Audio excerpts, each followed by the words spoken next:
Since 2017, the Italian Wine Podcast has exploded, recently hitting 6 million listens.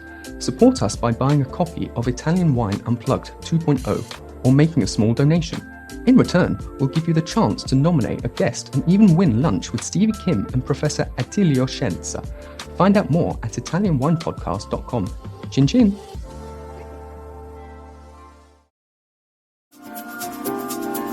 Welcome to this special series dedicated to slow wine held in Bologna in March 2023. During the fair, we conducted several interviews with some very exciting producers. We were able to pull out some of the more interesting elements of Italian wine within the slow wine movement. Tune in each week on Italian Wine Podcast.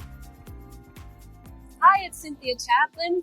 I'm here at Slow Wine in Bologna today with Luca from Terracruda in Marche, and Terracruda has been selected as one of our benchmark producers for the new edition of Italian Wine Unplugged 2.0, and the grape they were selected for was Aleatico, which is a very unusual, interesting grape to talk about, an ancient grape in the area that can be made in a lot of styles, and it's usually known for being a sweet or semi-sweet wine, but Terracruda's wine that is the most important in there, Cantina, is a dry red style. So I'm so happy to talk to Luca today. Tell me what you're doing with your Aleatico in Marche. Sì, Aleatico is a very special kind of grape. We are the northeast part in Italy where we produce Aleatico because Aleatico have a very sensitive skin, very light, and it's sensitive to the humidity, to the fog, so in the north part it's very difficult to grow. Too cold, too wet. Yeah, so we are the northeast part where we grow Aleatico, and we are the only area where we can produce Aleatico in a dry red version. So tell me what else you're doing with Aleatico there, because people who know me from podcasts and other things know that I'm very interested in Italian rosati. Sì. So I know that you're doing rosati. Yeah. There. Let's talk about that. We produce with Aleatico a rosé version that is very fresh, young, and very aromatic, because Aleatico have this characteristic to be very floral, like roses, violet, or fruity like strawberries. And so it's very unique taste, and the young version that we produce is rosé. And then we produce a young Aleatico in a red version, but also in a red version, the color of Aleatico is very light. Yes. Have a very light color. And then the third and the most known of our production is Aleatico aged in oak barrel. We was the first in our area to do this kind of vinification. Wine to Wine Business Forum. Everything you need to get ahead in the world of wine. Supersize your business network. Share business ideas with the biggest voices in the industry. Join us in Verona on November 13 to 14, 2023. Tickets available now at winetowine.net.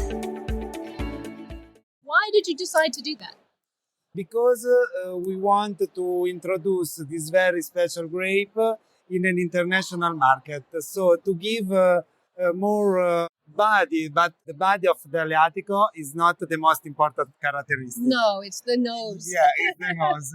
So sometimes have a great nose, really complex, but the body sometimes is too light to compare with some other kind of grape. So we wanted to find a compromise between the body and the aroma, and we decided to use some wood, but not new wood, not too much, because we don't want to cover the first characteristic of the wine. And so we just made this aged in oak, just used oak barrel. So when you're eating with your Aleatico, Sì. what food in Marche are you eating?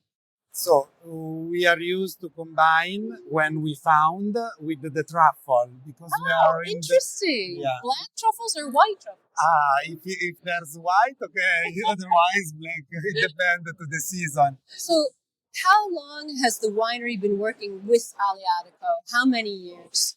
It's 20 years.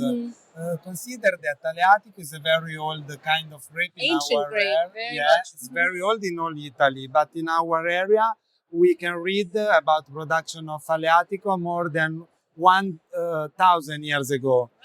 But the denomination was born in 2005 thanks to our winery because we plant 5 hectares of Aleatico, and together with the other little producer we can ask for have the DOC, because in our case we have all the vineyard, but in the past we are used to sold the grape.